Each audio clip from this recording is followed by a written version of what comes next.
গভীর সমুদ্রের মাঝখানে এমন একটা নির্জন দ্বীপ আছে যেখানে বিভিন্ন বিষাক্ত সাপ ঘুরে বেড়ায়। এই নির্জন দ্বীপটাতে যেই মেয়েরা ঘুরতে আসে সেই মেয়েরা নিজেদের স্মৃতিশক্তি হারিয়ে ফেলে।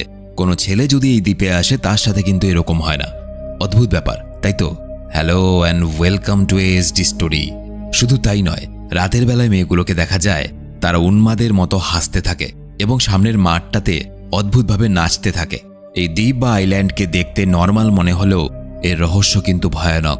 আছে এমন কিছু টুইস্ট যা মাথা ঘুরিয়ে দেবে। একটা সেরা thriller ASD story presence blink twice. এই যে মেয়েটা, এর নাম হলো ফ্রিডা। সে একজন ওয়েট্রেস এবং একই সাথে নেল আর্টিস্ট, মানে নখের মধ্যে বিভিন্ন ধরনের আর্ট বানায়। ফ্রিডা একদিন একটা বড় ব্যবসায়ীর ইন্টারভিউ খুঁজে পায়।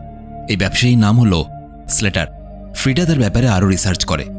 ইন্টারভিউতে দেখা যায় স্লেটার সবার কাছে ক্ষমা চাইছিল। সে বলে, আমি সবার কাছে ক্ষমা চাইছি, আমি আর কখনো এরকম করব না। আসলে কিছুদিন ধরে স্লেটারের ব্যবহার খুব খারাপ হয়ে গেছিল। সে নিজের ভুল সংশোধন করার চেষ্টা করছে এবং এই জন্য, অর্থাৎ তার মানসিক শান্তির জন্য সে একটা আইল্যান্ড তৈরি করেছে। সে আইল্যান্ডে সে যখন যায় সে কখনো মোবাইল ফোন ব্যবহার করে না, সাধারণ জামাকাপড় পরে এবং সেই আইল্যান্ডটার চারপাশে গভীর সমুদ্র। ফ্রিডা তার পরের দিন কাজ করার জন্য একটা অনুষ্ঠানে পৌঁছায়। তার সাথে ছিল তার বান্ধবী, যার নাম জেস। তারা দুজনই এক জায়গায় কাজ করে। ফ্রিডা এবং জেস যখন সেখানকার অতিথিদের কিছু ড্রিঙ্কস পরিবেশন করছিল, ফ্রিডা লক্ষ্য করে যে সেই বড় ধনী ব্যবসায়ী অর্থাৎ স্লেটার সেখানে এসেছে। ওয়েটারের কাজ শেষ হওয়ার পর ফ্রিডা একসময় স্লেটারের সঙ্গে কথা বলতে চায়, কিন্তু দুর্ভাগ্যবশত মাঝপথেই তার জুতোর হিলটা ভেঙে যায়। সবার সামনে ফ্রিডা পড়ে যায় এবং এই জন্য স্লেটারের ধ্যান ফ্রিডার দিকে যায়। ফ্রিডা ভাবতেও পারে না যে এত বড় একটা লোক তার সঙ্গে কথা বলছে। কথায় কথায় পরিচয় হয় এবং একসময় স্লেটার বলে, তুমি আর তোমার বান্ধবী যদি চাও তাহলে তোমরা আমার প্রাইভেট আইল্যান্ডে ঘুরতে আসতে পারো।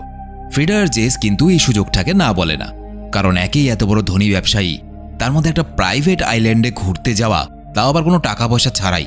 কে ছাড়ে? তারা হ্যাঁ বলে দেয় এবং তারা স্লেটারের প্রাইভেট প্লেনে রওনা দিয়ে দেয়। কিছুক্ষণের মধ্যেই তারা সেই স্বপ্নের দুনিয়ায় এসে পৌঁছায়। সত্যি খুব সুন্দর করে সাজানো একটা আইল্যান্ড। আইল্যান্ডের মধ্যে ছোট ছোট ঘরবাড়ি, সবগুলি স্লেটারের, অনেক গাছপালা, সুন্দর পরিবেশ। স্লেটারের আচরণ দেখে মনে হয় সেও কিন্তু ফ্রিডাকে পছন্দ করে ফেলেছে। যাই হোক, এরপর সেখানে স্লেটারের সেক্রেটারি সবাইকে নিজের ফোনগুলো জমা দেওয়ার অনুরোধ করে, কারণ আগেই বলেছি এই আইল্যান্ডে থাকার অন্যতম নিয়ম হলো ফোনগুলো জমা দিতে হবে, ফোন ছাড়া থাকতে হবে। ফ্রিডাকে যে ঘরটা দেওয়া হয় সেই ঘরে সে স্নান করে একটা পারফিউম ব্যবহার করছিল। হঠাৎ সেই সময় ফ্রিডার ঘরে একজন বয়স্ক মহিলা ঘর পরিষ্কার করতে আসে। মহিলার চাহনি কেমন যেন অদ্ভুত। সে কেমন একটা অদ্ভুত আচরণ করছিল এবং ফ্রিডাকে দেখে একটাই শব্দ বারবার বলতে থাকে। কি সেই শব্দ? Red rabbit. ফ্রিডা অবাক হয়ে যায়, বৃদ্ধাটা একটাই শব্দ বারবার কেন বলছে, কিন্তু কিছু বুঝে ওঠার আগেই সে বৃদ্ধা মহিলা সেখান থেকে চলে যায়। কিছুক্ষণ পরে ফ্রিডা বাইরে আসে এবং তার পাশেই ছিল তার বান্ধবী জেসের ঘর। দেখা যায় এই আইল্যান্ডে শুধু তারা নয়, ছিল আরও 5টা মেয়ে এবং তাদের বয়ফ্রেন্ড। এবং অদ্ভুত ব্যাপার, তাদের সবার পোশাক একই রকম ছিল। দেখা যায় তারা সবাই মিলে জলের পুলের পাশে ধূমপান, মদ্যপান এবং আরও ওইসব করতে থাকে যেগুলো কখনো করতে পারেনি। ফ্রির খাবার পেয়েছে আর কি করবে। যাই হোক, কিছুক্ষণ পর স্লেটার এবং ফ্রিডা গল্প করতে করতে যখন বাগানে ঘুরে বেড়াচ্ছিল, দেখা যায় সেখানকার কর্মীরা সাপ ধরছে আর মেরে দিচ্ছে। ফ্রিডা জিজ্ঞেস করে, এই সাপগুলোকে কেন মারা হচ্ছে? স্লেটার বলে, এখানকার সাপ খুব বিষাক্ত, তাই সবার নিরাপত্তার কথা ভেবে এই সাপগুলোকে মেরে দেওয়া হয়। স্লেটার এটা বললেও এই বিষাক্ত সাপগুলোকে ধরে ধরে মারার কিন্তু অন্য একটা কারণ ছিল। ফ্রিডা স্লেটারকে জিজ্ঞেস করে, আচ্ছা তুমি এখানে কিসের মেন্টাল থেরাপি নিচ্ছ?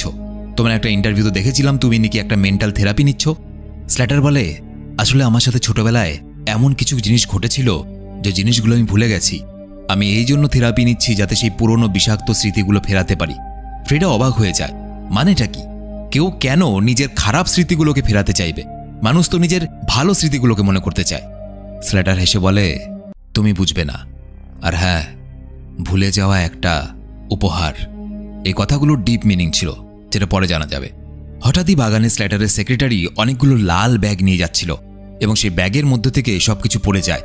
ফ্রিডা সাহায্য করতে গেলে মহিলাটা কেমন যেন একটু তাড়াহুড়ো করে এবং সবগুলো ব্যাগ নিজেই উঠিয়ে নেয়। ফ্রিডার সাহায্য সে নিতে চাইছে না। কেন? সেদিন রাতের বেলা সবাই একসাথে ডিনার করছিল। এমন সময় দেখা যায় ফ্রিডার সাদা জামার মধ্যে ওয়াইনের দাগ, মানে মদের দাগ লেগে গেছে। ফ্রিডা মনে করতে পারছে না এই দাগটা কখন লেগেছে। এই সময় তাদের মধ্যে একজন লোক একটা বিশেষ ধরনের মাদক দ্রব্যের শিশি দেখিয়ে বলে, এটা যদি খাও তোমরা তোমাদের বাবা, তার বাবা, তার বাবা, অর্থাৎ সবাইকে তুমি চোখের সামনে দেখতে পাবে। এটা এমনই একটা মাদক দ্রব্য। স্ল্যাটার ফ্রিডাকে মুখ খুলতে বলে এবং মাদক দ্রব্যের কিছু ড্রপ তাকে খাইয়েও দেয়। এবং এরপর দেখা যায় অদ্ভুত কিছু দৃশ্য।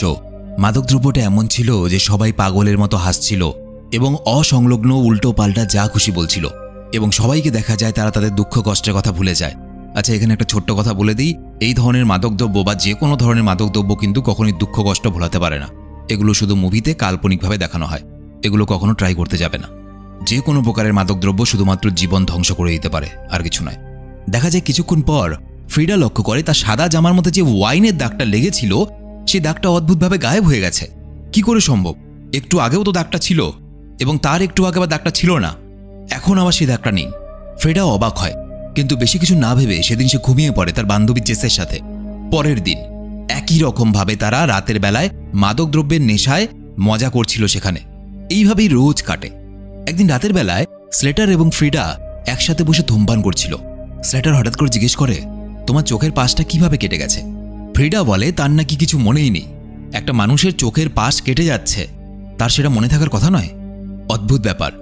স্লেটার ফ্রিডার সুন্দর নখের দিকে তাকিয়ে তার অনেক প্রশংসা করে, কিন্তু পরের দিন সকালবেলায় ফ্রিডা যখন ঘুম থেকে ওঠে সে দেখতে পায় আগের দিন যে সুন্দর নখটার প্রশংসা করছিল স্লেটার, সেই নখের ভেতরে মাটি এবং নোংরা লেগে আছে। সে কিছুতেই বুঝে পায় না এত নোংরা তার নখের ভেতরে কি করে জমল।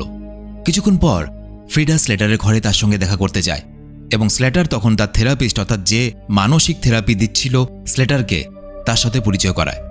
ফ্রিডা এনাকে আগে থেকেই চিনত, সেই অনুষ্ঠানের দিন থেকে। কিন্তু অবাক ব্যাপার, ইনি কিন্তু ফ্রিডাকে চিনতে পারছেন না। সেদিন রাতের বেলা সবাই যখন আবার নেশায় মত্ত ছিল, হঠাৎ করে জেসকে একটা বিষাক্ত সাপ কামড়ে নেয়। জেস খুব ভয় পেয়ে যায়। স্লেটার বলে, চিন্তা করো না, সবকিছু ঠিকঠাক হয়ে যাবে। বাকিরা এত নেশাগ্রস্ত অবস্থা ছিল, একটা মানুষকে সাপে কাটা অবস্থাতে দেখেও একজন হাসতে হাসতে জেসের ছবিও তোলে। বোঝো ব্যাপার। জেস ফ্রিডাকে ডেকে নিয়ে যায় একটা শান্ত জায়গায় এবং নিচু স্বরে বলে, তোমার মনে হয় না এখানে সবকিছু একটু অদ্ভুত, অস্বাভাবিক? ফ্রিডা কিছু বুঝতে পারে না। ফ্রিডা বলে, তুমি সব ফালতু চিন্তা করছো। এতদিন পরে আমরা এরকম একটা জীবন পেয়েছি, উপভোগ করো। হঠাৎ করে দৃশ্য পাল্টায় এবং দেখা যায় জেস একা অদ্ভুতভাবে এখানে দাঁড়িয়ে আছে এবং তার নাক থেকে রক্ত পড়তে থাকে। একটু আগেই তো তার সাথে ফ্রিডা ছিল, হঠাৎ করে জেস একা কি করে হয়ে গেল? এই সব রহস্য একটু পরে বোঝা যাবে। পরের দিন ফ্রিডা ঘুম থেকে উঠে জেসকে নিজের ঘরে দেখতে পায় না। সেই মনে করে জেস হয়তো কোথাও গেছে। ফ্রিডা বাগানের মধ্যে একটা লাল ব্যাগ পড়ে থাকতে দেখে এবং দেখে সেই লাল ব্যাগটার সামনে একটা অদ্ভুত কুটির আছে। ফ্রিডা কুটিরের ভেতরে যায় এবং দেখা যায় এরকম অনেকগুলো লাল ব্যাগ একসাথে সাজিয়ে রাখা আছে। এবং তারপর সেদিনের সেই বয়স্ক কাজের মহিলাটার সাথে তার দেখা হয়, যে তাকে মুভির শুরুতে রেড র্যাবিট বলে ডাকছিল। বয়স্ক মহিলাটা এক ধরনের পানীয় বানাচ্ছিল। সে ফ্রিডাকেও একটু খেতে দেয়। ফ্রিডা খেয়ে জানতে চায়, এটা কি কোনো মদ? কিসের মদ এটা? তখন বয়স্ক মহিলাটা মৃত সাপগুলোকে দেখিয়ে বলে, এই সাপের বীজ থেকেই মদ তৈরি করা হয়। এসব দেখে ফ্রিডার পায়ের তল থেকে মাটি সরে যায়, কারণ স্ল্যাটার তো তাকে বলেছিল যে বিষাক্ত সাপগুলোকে মেরে ফেলা হয় এই জন্য যাতে এই বিষাক্ত সাপগুলো কাউকে কামড়াতে না পারে। তাহলে আসলে সাপগুলোকে মারার কারণ এই ছিল যে সাপের বীজ থেকে মদ তৈরি করা। সেই ভয়ে তাড়াহুড়ো করে সেই কুটির থেকে বেরিয়ে পড়ে। সেদিনের মতো তো ফ্রিডা চুপচাপ রাতে নেশা করে ঘুমিয়ে পড়ে। রাতের বেলায় একটা অদ্ভুত খাপছাড়া স্বপ্ন দেখে ঘুম ভেঙে যায় এবং ঘুম ভেঙে সে দেখে জেসের মতো তারও নাক থেকে রক্ত পড়ছে। ফ্রিডা বমি করে ফেলে। পরের দিন ফ্রিডা অন্যদিনের মতো বাকিদের সাথে খেতে বসে, কিন্তু দেখা যায় নেশা জাতীয় বা মাদক জাতীয় পদার্থগুলোর প্রভাব তার শরীরে কম পড়ছে। অর্থাৎ নেশা করছে, বাট সেরকম নেশা হচ্ছে না। নেশা করার পর সেখানকার পুরুষেরা মাছ ধরতে চলে যায় এবং যতগুলো মেয়ে ছিল তারা সুইমিং পুলের পাশে আরাম করছিল। ফ্রিডা হঠাৎই বাকি মেয়েদের জিজ্ঞেস করে, জেস কোথায়? জেসকে তো দেখতে পাচ্ছি না, তোমরা জানো জেস কোথায় গেছে? কিন্তু মেয়েগুলো এতটাই বেশি নেশাগ্রস্ত ছিল, তারা যেন কোনো অন্য জগতে ছিল। জেস নামের যে একটা মেয়ে এই আইল্যান্ডে এসেছিল, সেই মেয়েগুলো সেটাকে মনেই করতে পারে না। ফ্রিডা কথা শুনে তারা জিজ্ঞেস করে, কোন জেস? কার কথা বলছো? পাগল হয়ে গেছো নাকি? ফ্রিডা অবাক হয়ে যায় এবং একই সাথে প্রচণ্ড চিন্তায় পড়ে। তার বান্ধবী জেসকে সে খুঁজে পাচ্ছে না কাল থেকে। এই আইল্যান্ডের মধ্যে কিছু তো একটা ঘটছে যেটা সে বুঝতে পারছে না, কিন্তু এটা শিওর যে এখানে খারাপ কিছু ঘটছে। ফ্রিডা আয়নার দিকে তাকিয়ে নিজেকে নেশা থেকে জাগানোর চেষ্টা করে কিছুক্ষণ পর দরজায় এসে কেউ কড়া নাড়ায়। এই মেয়েটার নাম হলো সারা। ফ্রেডাকে জেসের লাইটারটা দিতে এসেছিল সে। মেয়েটার কিন্তু নিজেরও জেসের কথা মনে ছিল না, কিন্তু লাইটারের মধ্যে জেসের নাম দেখে তার সন্দেহ হয় এবং সেই ফ্রিডার কাছে আসে। ফ্রিডা ভয়ে কাঁদতে কাঁদতে তাকে বোঝায়, আমরা এখানে সবাই মজা তো করছি, কিন্তু আমার মনে হয় আমাদের ব্রেন থেকে কিছু না কিছু প্রতিদিন মেমোরি নষ্ট হয়ে যাচ্ছে, কারণ জেস যে আমার বন্ধু ছিল তাকে তোমরা কেউ মনেই করতে পারছো না।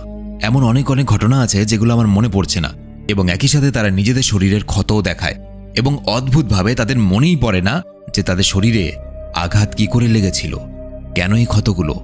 এরপর মেয়েটা ফ্রেডাকে এমন একটা কথা বলে যা নিশ্চিত করে দেয় যে এই আইল্যান্ডটা মোটেও ভালো জায়গা বা কোনো শান্তির জায়গা নয়।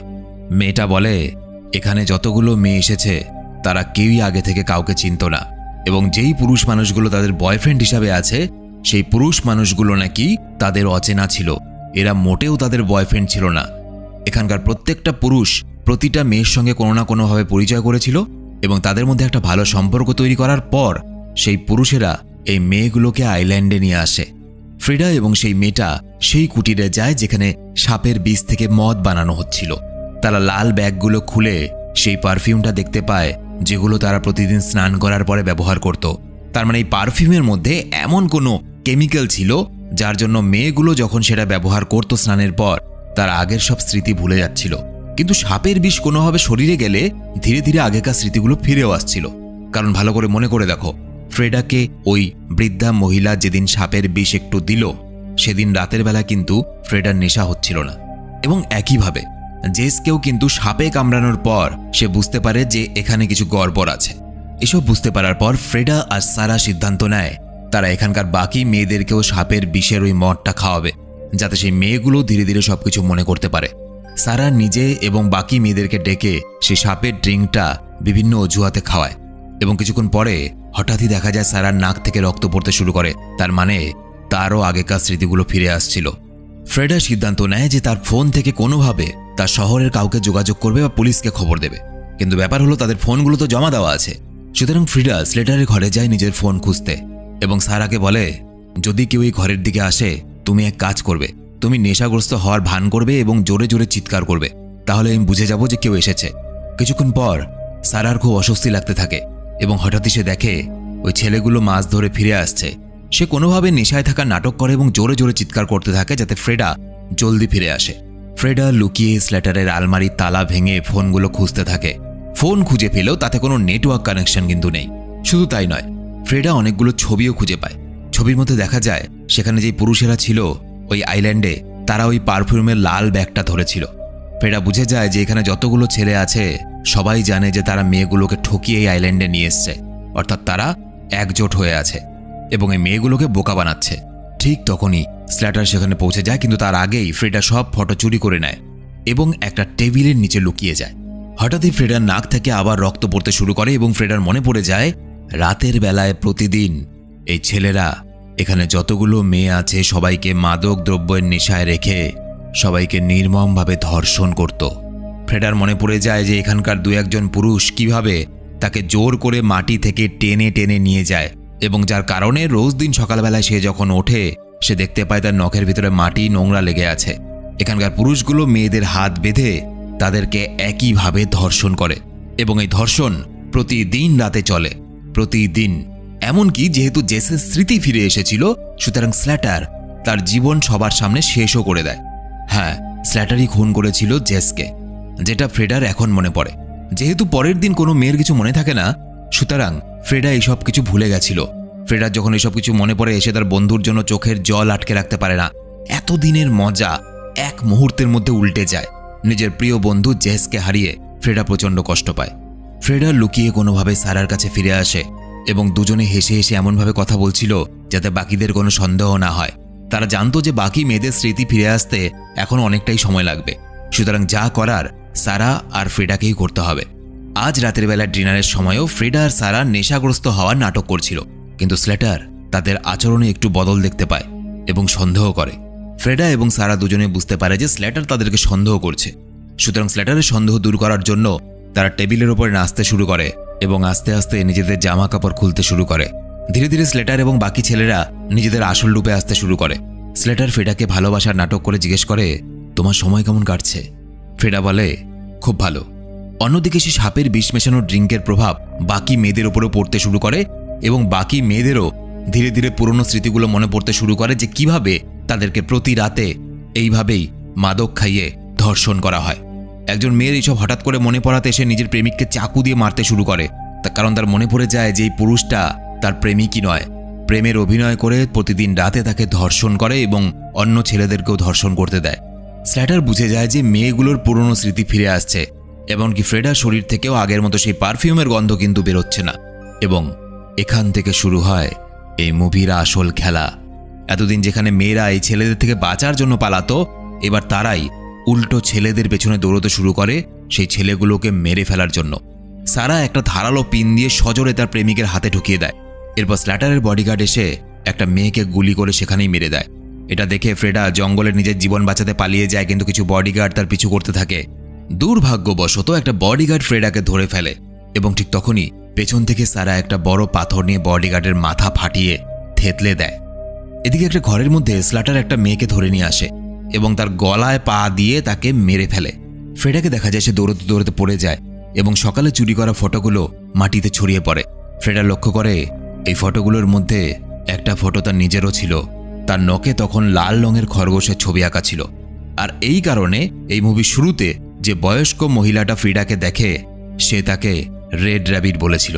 অর্থাৎ ফ্রিডা এই আইল্যান্ডে এই প্রথমবার আসেনি, ফ্রিডা এই আইল্যান্ডে আগেও এসেছিল এবং একইভাবে ধর্ষণ নির্যাতন করার পর তাকে আবার তার সুস্থ জীবনে ফিরিয়ে দেওয়া হয়েছিল এবং তারপর আবার ফ্রিডাকে এই আইল্যান্ডে নিয়ে আসা হয়েছে।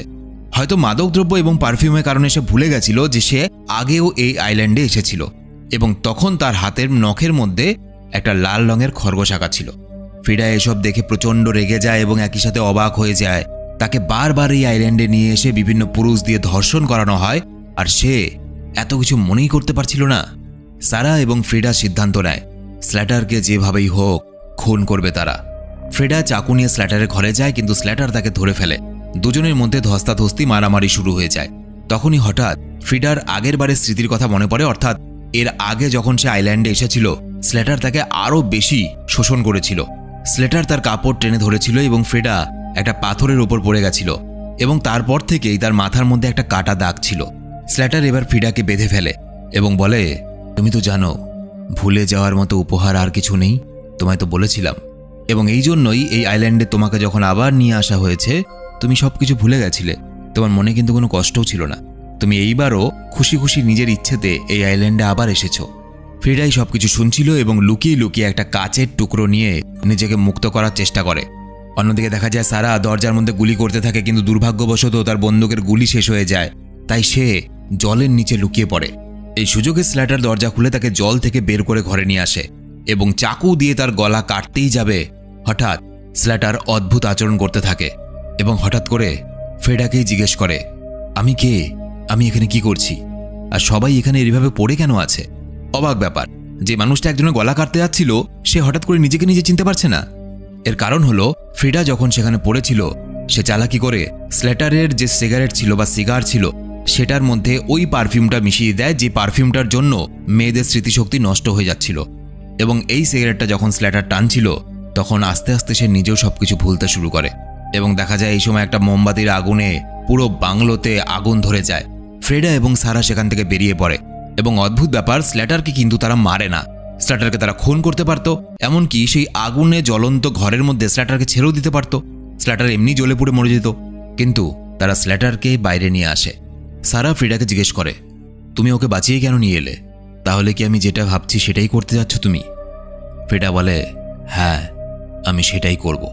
এরপর কয়েক মাস পরে দৃশ্য দেখানো হয় যেখানে আবার একটা বড় অনুষ্ঠান হচ্ছে, একটা পার্টি, এবং সেই পার্টিটা সমাজের বড় বড় শক্তিশালী বিজনেসম্যানদের জন্য বা শক্তিশালী মানুষদের জন্য। ঠিক আগের বারের মতো এবারও সাইকোলজিস্ট স্ল্যাটারের সঙ্গে দেখা করতে আসে, কিন্তু স্ল্যাটার তাকে চিনতে পারে না এবং দেখা যায় স্ল্যাটারের স্ত্রীকে, এবং স্ল্যাটারের স্ত্রী আর কেউ নয়, সেটা ফ্রেডা ছিল। স্ল্যাটার সবকিছু ভুলে গেছিল, শুধুমাত্র নিজের স্ত্রী ফ্রিডার কথা মেনে চলছিল। ফ্রেডা যা বলছিল স্ল্যাটার তাই করছিল। ফ্রেডা সেই সাইকোলজিস্টকে তার কাজের থেকে বের করে দেয়। সে চায় না স্ল্যাটারের আর কোনো মানসিক ট্রিটমেন্ট হোক।